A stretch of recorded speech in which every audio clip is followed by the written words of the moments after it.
Buen día, jóvenes. Iniciamos el momento de la geografía. El día de hoy nos corresponde tratar el tema de la geósfera. Para nosotros es importante tener concepto fundamental, jóvenes. Por ejemplo, cuando analizamos nosotros las capas de la Tierra, si hablamos de todas las capas de la Tierra, notamos lo siguiente, ¿no? Que existe, viendo la parte superficial, ¿ah?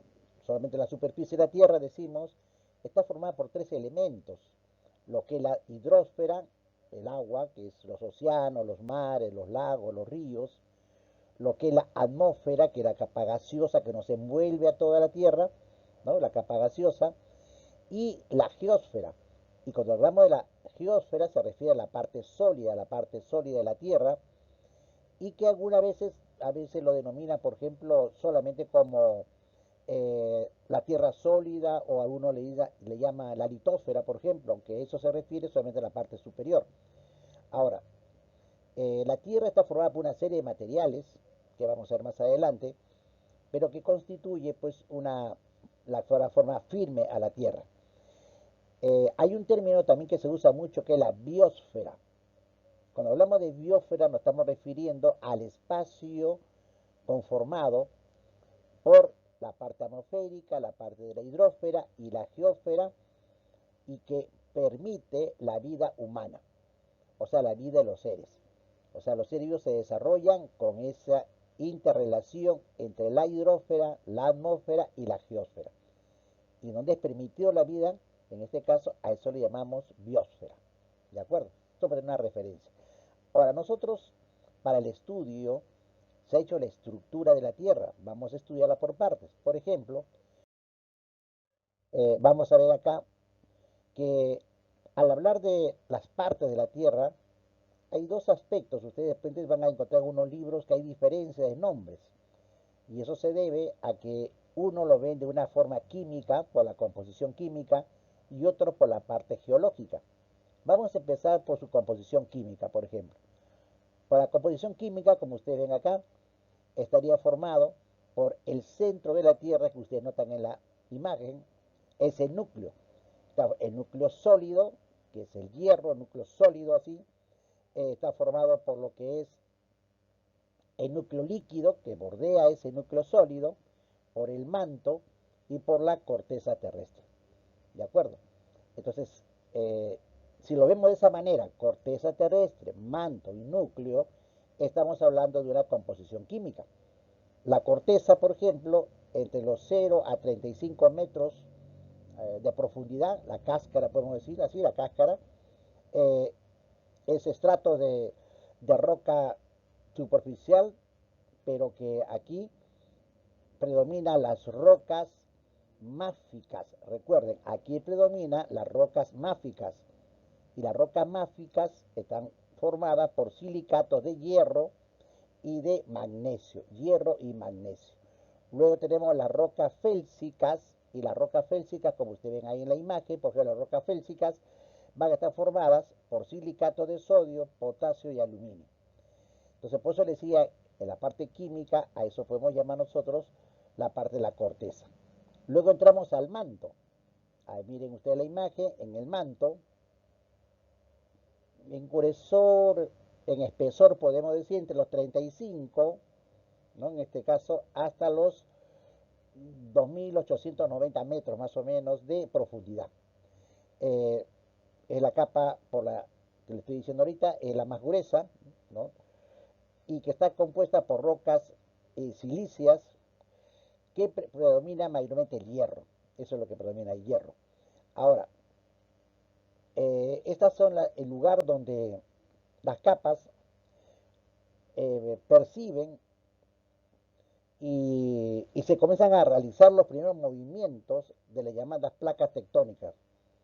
Ahí se dice que es la responsabilidad o es el origen de los movimientos sísmicos. Esa es la zona, en este caso del manto, llamado así, donde las fricciones que se colocan ocasionan pues lo que más adelante vamos a llamar nosotros los movimientos sísmicos, que vamos a estudiar después. Entonces, eso en función al manto. Y lo que les decía, el núcleo, en el núcleo, jóvenes, tienen que tener en cuenta lo siguiente, el núcleo está formado fundamentalmente por una masa compacta. Ahora, aquí hay la primera contradicción con la química. ¿Y cuál viene a ser? De que se nos dice que un elemento a mayor temperatura, su estado debería de ser líquido. Sin embargo, acá a mayor temperatura, su estado es sólido. Y eso se debe a la presión, a que conjuntamente se forma una fuerza de atracción, un imán, que todo se concentra hacia el centro. Y entonces el núcleo, en este caso, que está por decirle de los 2.890 que habíamos dicho hasta los 6.371 kilómetros de profundidad. Esta parte es la porción, se puede decir, más dura, más compacta, en la cual predomina un 80% de hierro y el resto níquel y otros elementos, pero lo fundamental es el hierro. Hay elementos como el plomo, el uranio, ¿no? Pero lo fundamental ahí es el hierro, que es un 80%, y el níquel, que es lo que determina esa fuerza de atracción, esa dureza, como una villa del núcleo. Entonces, predominando, entonces, repito, el hierro en un porcentaje del 80% es lo que predomina en el núcleo. Esta sería la forma, la estructura, por la composición química. Ahora, vamos a ver acá desde el punto de vista geológico. En el punto de vista geológico, ustedes van a notar algunas eh, imágenes que lo presentan de esa manera. Litósfera de 70 a 70 kilómetros, la parte sólida. Le ponen por ahí la astenosfera, ¿no? De 70 a 700 kilómetros, con una intensidad de calor de 1600 grados. Hablan también de un manto entre 2800 kilómetros a 3500 grados de temperatura, de la parte sólida por su presión ya en el manto, y luego viene el núcleo central dividido en núcleo interno y externo. Esta división que ustedes ven es desde el punto de vista geológico. Entonces, desde el punto de vista geológico se tiene, como les repito, la litosfera, en este caso de 0 hasta 70, en algunos lugares a 100 kilómetros de profundidad, que es la porción, se puede decir, sólida de la geósfera, y que se encuentra ahí las llamadas placas tectónicas. Eh, en la parte baja, la base, se puede decir, en la falda, ahí se producen los fenómenos sísmicos, eh, y la parte de la salida del magma, ¿no? Para la parte volcánica, que vamos a ver más adelante. Pero esa es, en el fondo, la parte final de la litósfera. En la astenósfera, de 100 a 400 kilómetros de profundidad, aquí sí está compuesta por materiales semisólidos, si no son tan duros porque están cerca a la parte del magma. Entonces son semiduros, y va perdiendo ciertas propiedades de dureza, eh, y que poco a poco va a llegar pues a lo que es el manto. Hay un manto que ya es, podemos decir en términos generales, un poco gelatinoso, que es la que va a servir ya en el núcleo, que va a envolver la masa de hierro que habíamos hablado. Eso con respecto a la parte del punto de vista geológico. Ahora bien, entendido de esa forma, por eso las divisiones, hay que notar también nosotros en cuanto ya a nivel preuniversitario, eh, se tiene otro tipo de estructuras. Por ejemplo, se habla eh, de modelos. Hay modelos que podemos aplicar lo siguiente. Primero, así haciendo un corte transversal, como ven ustedes en la imagen, se tendría desde el centro de la Tierra, el núcleo, en este caso llegamos hasta un promedio de un núcleo, digamos, hasta los, eh, hablando en grados, ¿no? Vamos a hablar en nivel de grados, están colocándoles ahí, alta temperatura, 5000 a 4500 grados de alta temperatura, ahí está la discontinuidad de Lehmann, hasta ahí, y luego de la discontinuidad de Lehmann, que es el que es entre el núcleo sólido y el núcleo externo, viene una, se puede decir, ahí viene discontinuidad de Gutenberg. Y la discontinuidad de Gutenberg es entre el núcleo externo y el manto inferior. Luego viene la discontinuidad de repeating, en este caso entre el manto inferior y la zona de transición. Y luego viene el manto superior, y ahí viene el manto superior a la corteza, en este caso la discontinuación de Oris. Ese es un tipo de estructura. Parecido, vemos en otra forma acá, miren ustedes una forma ya eh, más didáctica. Partimos del núcleo de la Tierra y tenemos el núcleo y a unos 5100 kilómetros la discontinuidad de Lexman, que le dije antes a ustedes, esa es la discontinuidad. De ahí continuamos el núcleo externo hasta la discontinuidad de Gutenberg, en este caso. De allí avanzamos al llamado manto inferior, todo el manto inferior, hasta llegar al llegar al manto superior, por ejemplo, ahí viene la discontinuidad, en este caso, de Moorges. En esta zona hay que diferenciar primero la zona de transición de la discontinuidad de repeating está aquí entre el manto inferior y el manto superior. Y al final, la discontinuidad de Moorges es cuando hablamos ya de la corteza continental.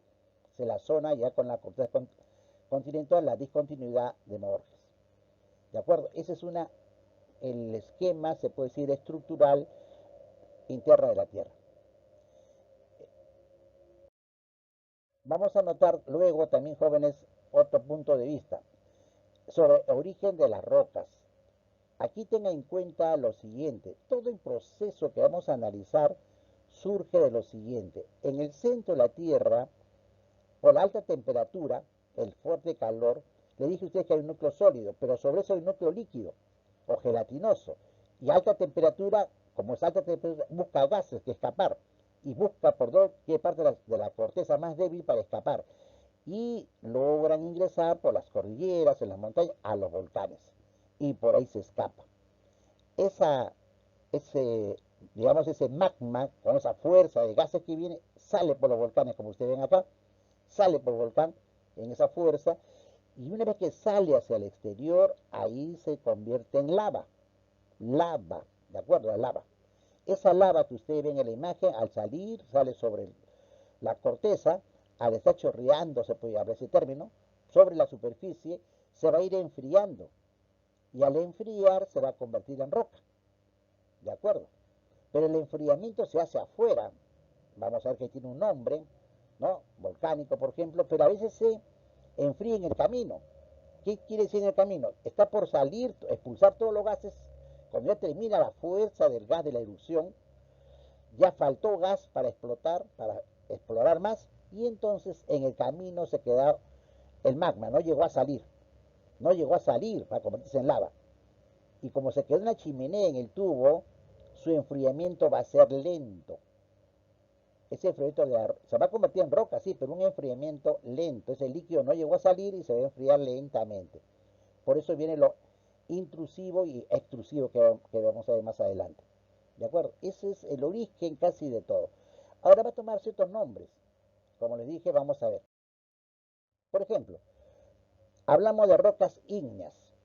Las rocas ígneas, así en general, hay las intrusivas que le decía, intrusivas, que son las plutónicas que no llegaron a salir, se quedaron ahí, las plutónicas en el camino, en la chimenea, ahí se quedaron en las rocas intrusivas, plutónicas.